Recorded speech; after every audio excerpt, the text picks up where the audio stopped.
اللہ کو خوش کرنے والے اعمال کرتے رہتے ہیں، قیامت میں اللہ تبارک و تعالیٰ ان کو باعزت کر دے گا۔ وہ تو عز من تشاء وہ تو ذل من تشاء، اللہ جسے چاہتا ہے عزت دیتا ہے، جسے چاہتا ہے ذلیل کرتا ہے۔ یہ ہمارے دل میں عقیدہ ہونا چاہیے۔ اسی طریقے سے تیسری بات کہ اللہ تبارک و تعالیٰ اپنے بندوں کو آزمانا چاہتا ہے۔ اگر کسی پر کوئی آزمائش آ گئی تو پھر اس آزمائش پر اگر کوئی شخص صبر کرتا ہے اور اللہ کے فیصلے پر راضی رہتا ہے کہ اللہ نے میرے لیے جیسا فیصلہ کیا ہے میں اس پر خوش ہوں، تو اللہ تبارک و تعالیٰ اس کو نواز دیتا ہے، اللہ تبارک و تعالیٰ اس کو راضی کر دے گا، اللہ تبارک و تعالیٰ اس کو خوشحال کر دے گا، کیونکہ اللہ کے فیصلے پر یہ راضی ہے، اللہ تبارک و تعالیٰ کے آزمائش پر یہ راضی ہے۔ اگر یہ صفت ہمارے اندر پائی جا رہی ہے، یہ ایمان اور یہ عقیدہ، یہ جذبہ، یہ شوق ہمارے دل کے اندر ہے اور ہم سب کچھ ان ساری چیزوں پر عمل پیرا ہے، تو سمجھ لیا جائے کہ اللہ تبارک و تعالیٰ یقیناً ہمارے حالات کو بدل دے گا، ہماری زندگی کو یقیناً بدل دے گا، کیونکہ ہم اللہ کے ہر فیصلے پر راضی ہیں، اور جب ہم راضی ہیں تو پھر اللہ تبارک و تعالیٰ ہمارے لیے بہترین فیصلہ فرما دے گا۔ چوتھی چیز کیا ہے؟ انسان سے چلتے پھرتے کئی گناہ ہو جاتے ہیں، زبان سے گناہ ہو گئے، ہاتھوں سے گناہ ہو گئے، اور کئی خطا انسان سے ہو جاتی ہے، لیکن جب انسان گناہ ہو جانے کے بعد اللہ تبارک و تعالیٰ سے دعا کرتا ہے، توبہ کرتا ہے، اللہ تبارک و تعالیٰ سے مغفرت چاہتا ہے، استغفار پڑھتا ہے، اللہ تبارک و تعالیٰ کے سامنے عاجز کرتا ہے، گر گڑاتا ہے، تو اللہ تبارک و تعالیٰ کو ایسے بندے بہت زیادہ پسند ہے۔ جو شخص اپنے آپ کو پاک رکھتا ہے ظاہری اعتبار سے،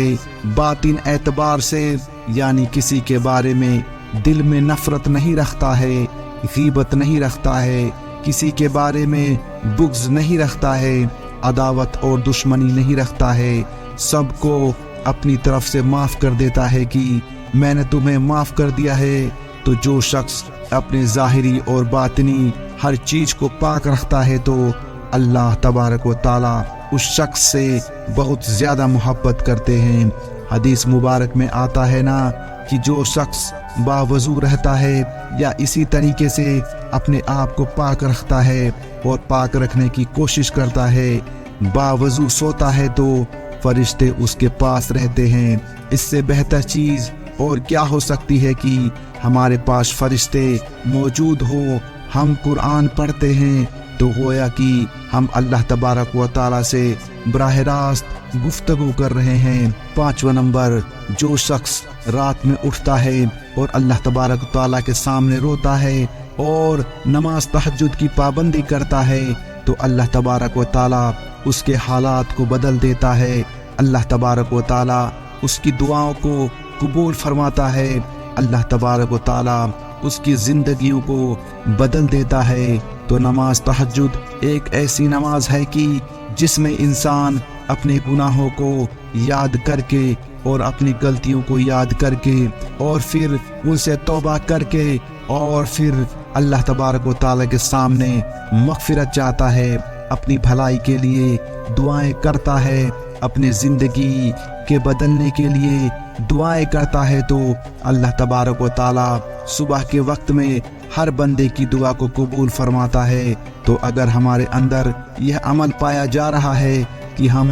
تہجد پڑھتے ہیں اور دعائیں کرتے ہیں اور اللہ تبارک و تعالیٰ سے مغفرت طلب کرتے رہتے ہیں، تو سمجھ لیا جائے کہ اللہ تبارک و تعالیٰ بہت جلد ہماری زندگیوں کو بدل دے گا، اللہ تبارک و تعالیٰ بہت جلد ہمارے حالات کو درست کر دے گا۔ یہ یقین، یہ اعتماد، یہ ہمارے اندر ہونا چاہیے۔ اتنا کامل مکمل بھروسہ ہمیں اللہ کی ذات پر ہے کہ اللہ نے میرے ہر عمل کو قبول بھی کر لیا اور میری دعا بھی قبول کر لی، تو سمجھو اللہ تبارک و تعالیٰ نے ہر مسئلے کو حل کر دیا۔ ہمارا ایمان جتنا مضبوط ہوگا، یقین جتنا مضبوط ہوگا، اللہ تبارک و تعالیٰ اسی ایمان، اسی یقین، اسی اعتماد اور اسی بھروسے کے مطابق ہمارے لیے فیصلہ فرما دے گا۔ چھٹا نمبر، اسی طریقے سے اللہ تبارک و تعالیٰ کا شکر ادا کرتے رہنا۔ اگر ہمارے اندر اللہ کی نعمت کا شکر کرنے کا جذبہ ہے کہ جو اللہ نے مجھے دیا ہے، میں بہت بہت شکر ادا کرتا ہوں کہ اللہ آپ نے مجھے اتنی بہترین خوبصورت زندگی دی ہے، اے اللہ میں تیرا شکر گزار ہوں، اے اللہ آپ نے مجھے اتنا مال دیا ہے، میں آپ کا شکر گزار ہوں۔ ہر چیز پر اگر بندہ شکر ادا کرے گا تو اللہ تبارک و تعالیٰ اس کی ہر چیز کے اندر برکت فرما دے گا۔ تو یہ تو اللہ کا فیصلہ ہے کہ اگر شکر کرنے کی عادت بنا لی جائے اور مصیبت پر صبر کرنے کی عادت بنا لی جائے تو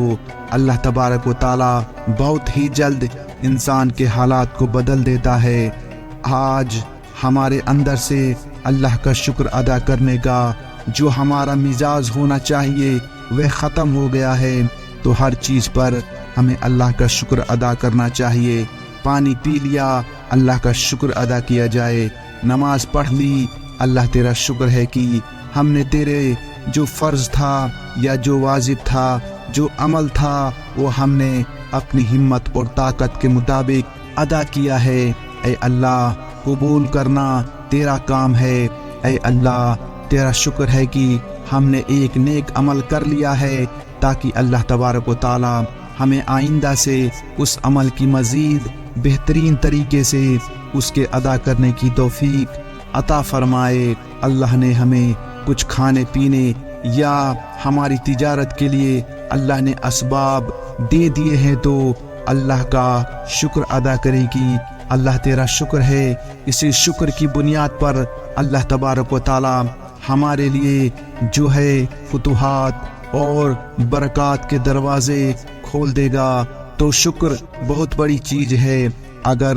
ہم اپنے اندر یہ محسوس کرتے ہیں یا ہمارا اس پر عمل ہے کہ ہم اللہ کا شکر ادا کرتے ہیں، تو سمجھ لیا جائے کہ ہمارے لیے اللہ تبارک و تعالیٰ نے ہمیں بہت بڑی نعمت سے نواز رکھا ہے۔ تو میں نے آپ کو 6 سے 7 چیزیں بتلائی ہیں، ہمیں ان ساری چیزوں پر عمل کرنے کی کوشش کرنا ہے اور اللہ کی ذات پر یقین اعتماد رکھنا ہے۔ انشاءاللہ اللہ تبارک و تعالیٰ بہت جلد ہمارے حالات کو درست کر دے گا انشاءاللہ۔ پیارے دوستو، آج کے لیے بس اتنا ہی۔ ہم امید کرتے ہیں کہ آپ کو آج کا یہ ویڈیو پسند آیا ہوگا۔ اس ویڈیو کو لائک، شیئر اور ایسے ہی ویڈیوز دیکھنے کے لیے چینل کو سبسکرائب کریں۔